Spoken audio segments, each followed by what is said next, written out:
तो मैंने कहा कि महाराज आप थोड़ा हमको मन की तरंग मारने की विधि भी बता दीजिए ना। मन की तरंग मारने की थोड़ा विधि भी बता दो। मन की तरंग हमारी रुक नहीं रही है। समुद्र लहर तो थोड़िया, मन लहरे घनियार। समुद्र की लहर से ज्यादा ये मन की लहर उठती है महाराज। तो मैंने कहा कि ये मन की तरंग मारने की थोड़ी सी युक्ति भी बता देते तो महाराज हमारा भटकन छूट जाता, साधु जीवन सफल हो जाता। ऐसा दिव्य ज्ञान आपको मिला, हमको बता दीजिए कैसे मार लो मन की तरंग। ये तो कभी रूप के चिंतन में, कभी रस के चिंतन में, कभी गंध के चिंतन में, कभी स्वाद के चिंतन में, कभी स्पर्श के चिंतन में, विषयों के चिंतन में, हरदम परेशान है। तो इन तरंगों को बस मैं कैसे करूं? मेरा मुंह देखने लगा, उत्तर दे ही नहीं सकता।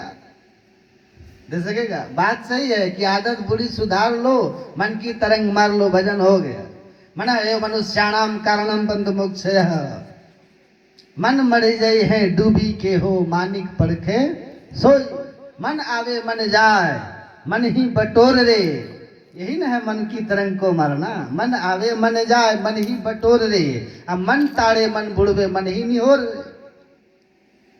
तो मन की तरंग कैसे मारे? तो खान पान को सुधार के जी, झूठ चोरी नशा हिंसा व्यभिचार जैसे 5 पापों को छोड़ दीजिए, बुरी आदत आपकी सुधर गई। अब मन की तरंग मारनी है तो मन में तरंग उठता क्यों है इसको समझ। मन में तरंग उठने के 2 कारण हैं। पहला, प्रीवियस बर्थ इंप्रेशन, पूर्व जन्म के संस्कार।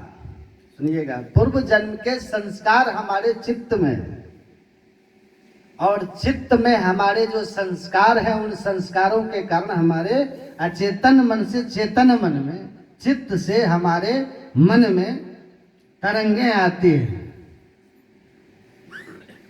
और हम न चाहते हुए भी अपने मन को रोक नहीं पाते हैं, क्योंकि तरंग तो चित्त से उठ रहा है। आप बाहरी मन को कैसे रोक लीजिएगा? स्रोत है चित्त, जहां संस्कार बैठे हैं। तो स्रोत जब तक बंद नहीं होगा तो तब तक संभव नहीं है कि मन की तरंग आप रोक लेंगे। तो स्रोत है, पूर्व जन्म के संस्कार हैं। और दूसरा क्या है, सुनिएगा ध्यान से, विषयों का बयार, विषय बयार।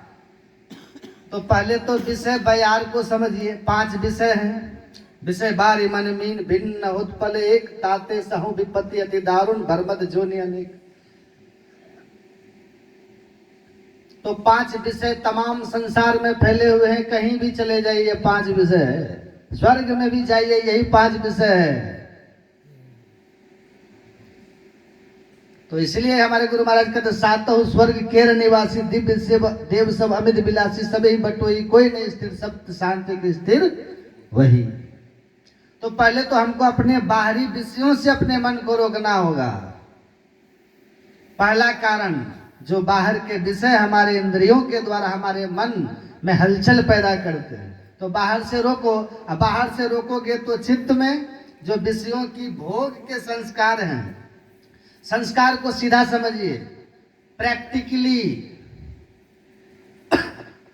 एक महात्मा थे ऋषिकेश में, इमली लेकर के वो आए। जिसको दिखाते थे ना, मुंह में ऐसे सटा के दिखाता था तो सबके मुंह में पानी आ जाता था। आपने तो सुन करके पानी आ गया होगा, नहीं आया? क्यों आया? एक विदेशी था, वो इमली कभी नहीं खाया था, मेरे ख्याल से जापानी था। उसको वो महात्मा जी इमली दिखा रहे तो उसको कुछ नहीं हो रहा था, उसके ऊपर कोई प्रतिक्रिया नहीं हुई। वो पूछता है कि ये क्या है, ये व्हाट इज दिस? उनको कहा कि टेस्ट इट फर्स्ट। उसको टेस्ट कराया। अब समझ जाइए, कच्चा इमली दांत में जैसे गया, कैसा किया होगा, पूरे चेहरे की रंगत उनकी बदल गई। अब 2-3 दिन के बाद फिर उसको इमली केवल दिखाया ना तो वैसे कहते हैं आप समझ गए होंगे कि संस्कार इसी को कहते, प्रैक्टिकल संस्कार, कि जिन विषयों को आपने भोगा है, रूप रस गंध स्पर्श 5 ज्ञानेंद्रियों के माध्यम से आपका मन जिन 5 विषयों को चेतन के सहारे भोगने का स्वाद चखा है, जाना है, वो उसके स्मृति में है, मोबाइल मेमोरी में है, कंप्यूटर की मेमोरी में है। जैसे वो सामने आया, मेमोरी एक्टिवेट हो गया। समझ में आ रहा बात? एक्टिवेट हो गया और आप उससे विचलित हो गए बिना टच किए। इसलिए कहा कि विष तो खा के लोग मरते हैं, विषय तो देख के भी लोग मर जाते हैं, देख के भी बौरा जाता है विषय। तो आप पहले अपने को रोकिए, आंख को बंद कर लिए, कान एकांत शांत में हम बैठ गए ध्यान में, तो बाहरी विषयों से तो हम रुक गए हैं, लेकिन संस्कार अब जगना शुरू होगा। जैसे ही आप बैठ गए और बैठ करके शांत हुए तो बाहर से आप रुक गए, सुनिएगा। लेकिन जो भीतर में बैठे हुए इस जन्म के और पूर्व जन्म जन्मांतर के संस्कार चित्त में है, वो अब मन में तरंग भेजना शुरू करेगा, मानस तरंगे उठेगी ध्यान में, और वो आपको परेशान करेगी, खींचेगी आपको विषयों की ओर, मन को ले जाएगा। तो उसको रोकने के लिए क्या करते हैं, चित्त से संस्कार को धोना पड़ेगा। जो रजोगुण और तमोगुण के संस्कार होंगे, जो रजोगुणी तमोगुणी वृत्तियां होंगी, वो आपके अंदर जब उठेगी तो आप परेशान होंगे, आपके अंदर में चिंतन संस्कार संसार का होगा। तो इस चिंतन से बचने के लिए इस चिंतन को हटाओ, जहां जहां मन भग जाए ताहि तह तस्य तत्क्षण फेर फेर ले आइए, लगाइए ध्येय में आपन। बार बार मन को खींच करके मंत्र के द्वारा क्या करते हैं, विषय से हटाते हैं, संस्कार को खत्म करते हैं, रजोगुणी तमोगुणी। तो आप बार बार मन को मंत्र में लगाइए, मन मंत्र में लगेगा, चित्त में साबुन लगना शुरू हो गया। मूत पलीती जामा होई, ले कपड़ा ले साबुन दीजे सो धोई, भरिए मती पापा के संग सो धोवे नावे के रंग। सदगुरु सदगुरु नित ही पुकारत, चीजत पाप समूह रहे।